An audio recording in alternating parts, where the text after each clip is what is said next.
Welcome back to our channel. ఈరోజు మీరు చూడబోయే ఈ వీడియోలో మీ ఇంట్లో గనక దరిద్ర దేవత ఉంటే మీ ఇంట్లో ఈ 5 సూచనలు కనిపిస్తాయి. ఆ 5 సూచనలు ఏమిటో ఈ వీడియోలో తెలుసుకుందాం. మన ఇంట్లో లక్ష్మీదేవి ఉంటే మనకు ఎలా సకల ఐశ్వర్యాలు కలుగుతాయో, అలాగే మన ఇంట్లో కనుక దరిద్ర దేవత ఉంటే మనకు సకల దరిద్రాలు అలాగే కలుగుతాయి.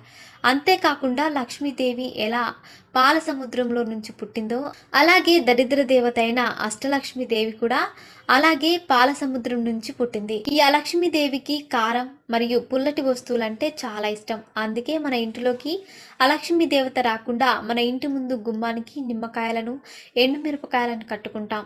అలాగే ఈ దరిద్ర దేవత మీ ఇంట్లోనే ఉందని మీకు తెలిసే కొన్ని సూచనల గురించి ఇప్పుడు తెలుసుకుందాం. మీ ఇంట్లో ఉండే మనుషులు ఎప్పుడు నీరసంగా ఉంటూ ప్రతి పనిని చాలా బద్ధకంగా చేస్తున్నారంటే ఖచ్చితంగా మీ ఇంట్లో దరిద్ర దేవత ఉందని మీరు అర్థం చేసుకోవాలి.